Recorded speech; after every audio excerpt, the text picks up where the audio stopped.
Hey you guys, today I'm making a very highly requested cake flavor, which is my carrot cake with cream cheese frosting. With all of those who have asked me for this recipe, it is coming soon, so be on the lookout. Now today we're going to kind of deep dive into my process after my cakes are done baking until the end and the final result. So a heads up, this cake is an 8-inch in diameter cake, and I'm using 6 8-inch by 1-inch cake layers. So when I talk about a tall style, this cake is not 8 inches tall, it is 8 inches in diameter, and with the layers, we have 6 1-inch cake layers, then you have frosting in between each of those, and so that adds another 2 to 3 inches. So in total, this cake is about 9 to 10 inches tall. So once my cakes are done baking, I will let them cool in the cake pan for about 15 to 30 minutes to allow them to come to room temperature naturally. Once that's done, I will trim the rounded tops. That way I can save those leftovers for me later. I always love testing the cake flavors out with different frostings and just having something to snack on throughout the process. Once I've trimmed all of my cake layers, I'll put them in the freezer for about 3 to 5 hours until they're ready for me to decorate. Now for this cake, I am doing the carrot cake and we're doing cream cheese frosting.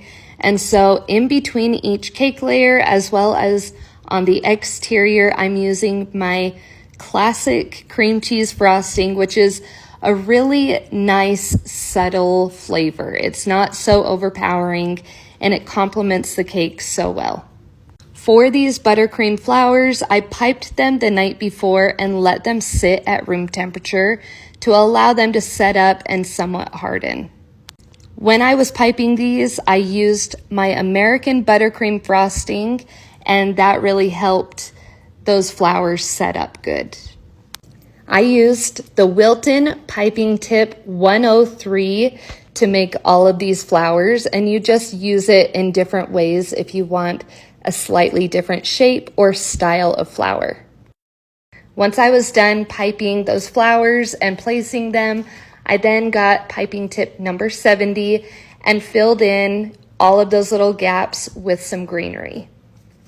Once I was done placing the florals and piping the greenery, I then got my extra buttercream frosting and colored it with my Chef Master Baker's Rose Pink and added a little bit of the whitener to it. That way it added a little bit more of a muted tone to that color, and I love how it turned out. Now that I'm done decorating the cake, I put it in the freezer to allow everything to set up for about 10 minutes. Then I got my box, put it together, placed it, and now we're just packaging it up and adding those small little final touches. Now for those asking, I got this box from Hobby Lobby. They have one of my favorite cake and baking aisles and party supplies galore. So if you're in need of any of that, I would go and check them out. This is the final result. What do you think?